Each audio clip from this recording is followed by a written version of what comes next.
Hi, I'm Julia Maxwell, and I'm the Graduate Fellow for Teachouts at the Center for Academic Innovation at the University of Michigan. We're here talking to two of our experts from the Earth Day at 50 Teachout, Paul and Sarah, and we're going to be having a conversation with them where we talk about a few of the connections that learners have made between their two videos. So Paul and Sarah, would you mind both reintroducing yourselves for our learners? Sure. I'm Sarah Mills. I'm a researcher in the Ford School of Public Policy and also in U of M's Graham Sustainability Institute. Thanks for being here. I'm Paul Draus. I'm a professor of sociology at the University of Michigan, Dearborn. I'm also the director of the master's program in criminology and criminal justice here at the Dearborn campus. Wonderful. So thank you so much for being here. We really appreciate you taking the time. So we're here today to talk about some connections that learners have made between the two videos that you contributed to the Earth Day at 50 Teachout. So one thing that I saw many learners weigh in on was they made their preferences very clear between rural and urban spaces, both for living and for working. Why, from both of your perspectives, do you think that people have such strong preferences between rural and urban spaces? And how do you think that influences sustainability actions? So Paul, let's have you go first. Well, that's really a fascinating question. I think it has to do with the meanings that we've attached to rural and urban. So I've sort of split my life and career between, I guess, rural and urban spaces. So for myself, I don't necessarily have that dichotomy, but I've become very aware of it, especially in this kind of American context where we associate rurality or, the country with not only certain types of physical spaces, but also certain types of values and ideals, right? And we've done the same thing with urban spaces. Now, when you get to the spaces themselves, I've noticed many more similarities and connections between the spaces now than I probably would have had based on these kinds of, I guess, sort of stereotypical or mythological or romanticized, or in some cases stigmatized images of rural spaces versus urban spaces. Wonderful. Thank you. Sarah, do you have any thoughts? I really agree with what Paul just said. I mean, I grew up in a rural place at the end of a dirt road, right? And now I live in downtown Ann Arbor. And so I feel like it's interesting to me. I can definitely see people seem to pick their tribe. But a lot of my work at the Ford School has been actually trying to demystify this idea or counter this idea that it's a dichotomy, urban versus rural, but really it's a continuum, because we have lots of things, in between the most urban areas and the most rural areas. And I think we often, when you're in one of those places, you tend to portray the other place as an other, and that all of urban areas are similar or all rural areas are similar. And we know that couldn't be farther from the truth. I think one of the challenges that I see even on campus is we tend to have a lot of urban people who come from an urban place, and so rural is seen as the other.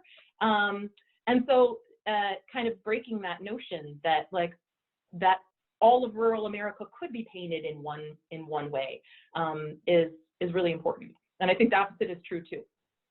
I would add to that these ideas about rural versus urban are also informed by our ideas about nature, and there's this idea that the city is somehow non-natural or artificial, and rural areas are sort of are closer to nature. So nature resides in rural areas as opposed to urban areas. And one of the things that I've noted, especially working in a city like Detroit, is that nature in Detroit is in some ways less controlled or modified than much of rural nature is. At the same time, you see the same kinds of abandonment, the same types of issues we see in rural areas, in urban areas. So I spent a number of years doing research on substance use in rural areas of Ohio, right? And so interviewing crack cocaine users in small towns in Ohio surrounded by, cornfields. So is that then an urban problem? I mean, it's a problem that exists in both sort of small towns and large cities. But of course, the same thing happens there, where we tend to assign a kind of a rural or an urban character to certain types of behaviors, the same way we do with nature. Mm-hmm. I think that's absolutely right. And when we think about energy infrastructure in rural areas or sustainability in rural areas, there's often a sense of, well, what belongs on farm fields, like that this is a natural thing. And in fact, that's a very managed ecosystem, right? Like, so much of the biodiversity has been removed in that. But even in rural areas, the different people that live there, that's what a lot of my research has been on, ascribe different value to that landscape and see what is natural as quite different. If you're a farmer versus if you moved there because you were getting out of the city, you wanted to, you're in seeking some other kind of environment. That was really interesting. Thank you both so much. This is a really nice segue because Sarah, you talked about how rural and urban areas are not they don't exist in a dichotomy. They're actually more on a spectrum. And one of our learners, Rachel H., was talking about that same concept, the existence of life on a continuum. So she says that in the UK, the line between urban and rural areas have really been blurred by processes like counter-urbanization and suburbanization. So where do you think these blurred lines and in-between regions fall within both of your perspectives on sustainability? Sarah, we'll have you go first. I think, so my confession is that, like, my PhD, like what I'm trained in is farmland preservation.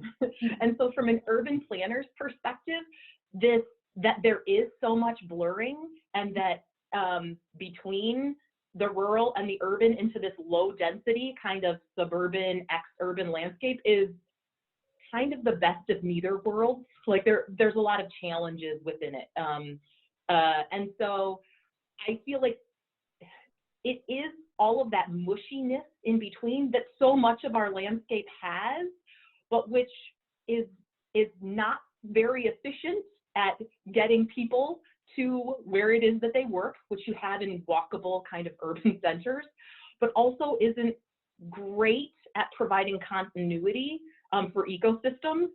That poses a lot of challenges, I think, for sustainability. I think on the energy stuff that I'm working on, I think that this is where solar can actually provide some additional benefits to some extent, because a lot of kind of the lowish density or medium density, I think kind of in between places that we might think about can now become energy landscapes. There can be other kind of co-benefits associated with putting solar panels on some of these large backlots that you see in kind of these in-between spaces. But I think kind of I don't know where I come down on, like, should we be discouraging those kind of in-between places? I'd love to hear what Paul has to say about that. So that to me is also a fascinating question. Like, I actually was just working on a paper actually a book chapter thinking about this idea of drug infested environments, and which brings with it a whole kind of an ecological set of assumptions that, I mean, it's really calling on an ecological paradigm to say something is infested, right, with drugs, and what's the logic operating behind that. And one of the things I observed was that, we don't talk about suburban areas as being lawn infested. In fact, that, when you think about why does everybody have lawns that look the same, I mean, that's not a natural thing at all. That's actually something which is, very much is, partially market driven, partially driven by tastes, by culture, by all kinds of things, the same way that drug use and drug markets are, right? So, but it gets to the point that suburban areas, which I think for many people growing up, they associated with being sort of green, sort of being more natural in terms of this continuum, sort of in between the city and the country, and when in fact suburban areas today are less natural than either many urban areas or sort of rural areas, sort of more rural and wilderness areas. The in-between areas I'm really interested in, and I talked about this in the teach out segment, is sort of urban areas, especially sort of former industrial areas that have, for a variety of reasons, been it's possible to reintroduce nature or wild nature, or nature has already introduced itself to these areas if they've been neglected long enough. And you start to see kind of the reemergence and the assertion of these sort of natural systems in the kind of cracks and crevices and in between spaces inside of urban zones that have been really built out historically. So, I mean, in Detroit, and not just Detroit City proper, but in sort of Metro Detroit, we have a lot of these sort of gray areas, gray zones, in the sense that they were industrial zones, but have been, for lack of a better word, left fallow. And you see the introduction or the possibility of reintroducing, you know, sort of habitats, connectivity, you know, sort of a green fabric that can actually be a resource for residents in those areas, at the same time being a kind of a natural resource. And those are the kinds of in-between spaces that I've been really drawn to thinking about, you know, both because of sort of observing them, and in a place like Detroit, they rub right up against these, you know, neighborhoods where people are living. And so there's this possibility of a kind of a reimagination of the relationship between the city and nature. Unfortunately, a lot of people in the city itself aren't able to see it in a positive sense because it's so weighted with neglect and in a very real sense of institutional abandonment and stigma and danger, and this term blight, right, which is also interestingly a natural metaphor, right? So blight is something which refers to, you know, a kind of a plant a plant disease. And there are reasons why people think of the encroachment of nature, or nature sort of springing up, as the way they'll talk about it, as a form of blight or as a form of an index of neglect. What I've been interested in is the possibility that it doesn't have to be just that, that it may also be a possibility for kind of reintroducing access to nature in places where people have basically assumed that it doesn't exist, or where it's been banished. Where do you see ripple effects in urban communities that are caused by sustainability actions in rural communities? I think that one of the maybe misconceptions that a lot of times we see on the urban side of the rural is that it's just a bunch of empty space. That there's not much going on there, right? That it is all natural, or like we don't need to be efficient with land use because we have so much of it. And in the US, we do have a lot of rural land, but generally there's some function going on there. It might be a landscape that we ascribe aesthetic value to, right? This is one of those kind of cherished landscapes. It might be a landscape that is, you know, has a lot of ecological function to it. It might be a productive landscape. And so I feel like a lot of the debates that we hear about where energy infrastructure, particularly clean energy infrastructure, fits in rural places, I think has helped to elevate the conversation that, like, no, there are people in rural areas, and there's something going on in those places. There's some kind of value already there. And I think that helps us better understand, like, how important it is to be efficient with our land use in urban places as well. So like, it definitely is kind of the counterpoint to, or, you know, just the flip side of what Paul was just saying. I think the other idea that comes up a lot is that there's a lot of urban areas. Right now, so much of our energy infrastructure is, if not in urban areas, then kind of on the outskirts of urban areas. And often, you know, because that energy infrastructure is dirty, right? It's in particularly impoverished neighborhoods. It's it's just challenging, as kind of my segment in the teach out said, you can't just take down the coal-fired power plant and plop solar panels there and get the same amount of power. What I hear a lot in rural communities is, well, why are we exporting power now to rural or to urban communities? And what I feel like it helps increase the conversation that, hey, forever these rural communities have been importing their power. And I think it helps underscore the connectedness.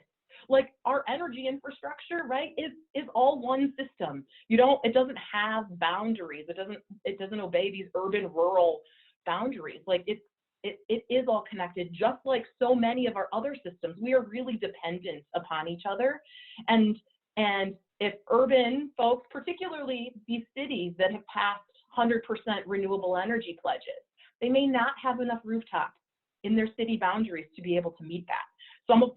Doesn't say that they shouldn't be doing that. We should be putting solar panels on as many roofs as we can, but they're reliant on some of those rural spaces outside of the city to be able to reach those goals. And I think that just highlights how much we are interconnected on the energy side, on our waste, on our material side, on water. I mean, this has been something that within at least regional planning we've talked about for a while, that like the water that supplies cities is really, really like the kind of the function, the ecological function, and keep maintaining good practices in rural areas is really important, because often some of those water bodies are, the watersheds that feed a city are coming through a whole bunch of rural areas. So I think that's where some of those connections are. Yeah, and if I can speak to that, I mean, if you think about, for example, Lake Erie has a huge problem with sort of toxic algae, right? Which is largely a problem that's fed by the agricultural chemicals, fertilizers that are used and just basically flow into Lake Erie through the Maumee River and through that watershed. Interestingly enough, that was a massive wetland a couple hundred years ago. It was called the Black Swamp. And, it was actually considered to be a very dangerous and deadly place. It was full of malaria and all. So it was considered a great triumph of American civilization when they were able to sort of tile the swamp and drain it and farm all this land. But of course, I mean, there's a kind of an ecological price being paid. I loved what Sarah said about, thinking about energy and also about waste. In Detroit, one of the projects I've been working on for a number of years is this project to build a park next to the Rouge River, thinking about, sort of a polluted watershed, right? In this very industrialized area of Detroit where, Marathon Petroleum has a refinery and there are a number of other large industries there. It's an area that is sometimes referred to as sort of hazard zones or relegation zones, where poor people, often people of color, live in those areas, and those are the areas where kind of industrial or energy production is concentrated, and they bear, the burden of that production in the sense that we're all using that petroleum, we're all using that energy, but the pollutants, the emissions that are produced by its production are not fairly shared right across the population. So thinking about how we can, distribute energy production and also, clean up energy production is something which is a matter of justice and fairness, right? As well as being sort of smart in thinking in resilience terms. But this also reflects the way our cities were built out over time, and both in terms of physical infrastructure, but also socially, how people were socially stratified and geographically confined in different ways. So I think they're in rethinking these divisions between urban and rural, there's lots of opportunities to think in more depth about these interconnections, and not assume that they're just sort of natural. Of course, yeah, in the rural areas where you have these types of people and these kinds of things, in the urban area you have these types of things. Yeah, we do have natural areas in the city, and we do have, there are a lot of very industrial, rural communities too that also bear unfair burdens in terms, if you think about pork production, for example. Everybody in the city is eating bacon on everything, but there are rural communities which are burdened by sort of, lakes of feces, which are major sort of sources of local contamination. So I mean, that gets back to me to ecological thinking, right? Which is thinking about interconnection. I don't know if you've been paying attention with the pandemic, and what's going on with rat populations. It's really interesting that urban rat populations are now, their food source in many cases is cut off because they would sort of subsist off of restaurant waste and things like that. And so these rat populations are sort of moving around, and they're also cannibalizing each other. And this becomes a real threat for then people who are living outside, like homeless populations and so on. And actually for homeowners, if they start coming into homes looking for food. So, I mean, it's just a kind of a reminder, as the pandemic is revealing so many things about our society, which were true all along, but which we didn't look at or we simply took for granted.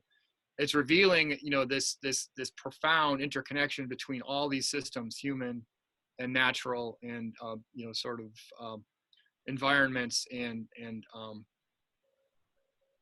sort of political and infrastructural types of systems. Sarah, is there anything that you want to speak to regarding what Paul just said about interconnectedness?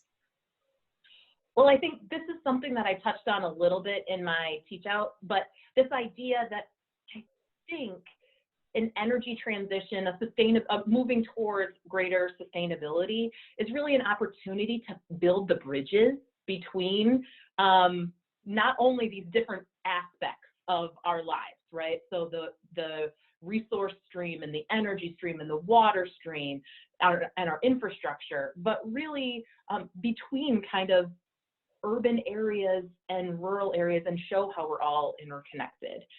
I think one of the senses is that there's some economic polarization, like kind of what our economies are based on in these two places are quite different. But honestly, like the moving towards sustainability is showing how together, like we need the area that's provided in the resources that are available and the land that's available in rural areas to be able to sustain kind of what's going on in urban areas. And similarly, we don't want to put all of our eggs in the rural basket for food production, for example. That's something that Paul talked about, right? About the opportunity to bring nature, have nature be an uplifting thing in urban areas is, I think, really, really important. So I see this as highlighting all of these interconnections. I think really is our opportunity to get away from some of that divisiveness and polarization, and show us that we're all part of the same system working towards the same goal. Wonderful. Thank you so much. So we've reached the end of our time here together with Paul and Sarah. Thank you both so much for giving your time to address some of the connections that learners made. And learners, thank you so much for tuning in to the Connecting Conversations chat as part of the Earth Day at 50 Teach Out at the University of Michigan. Thank you. Bye-bye. Thank you. Bye. Bye.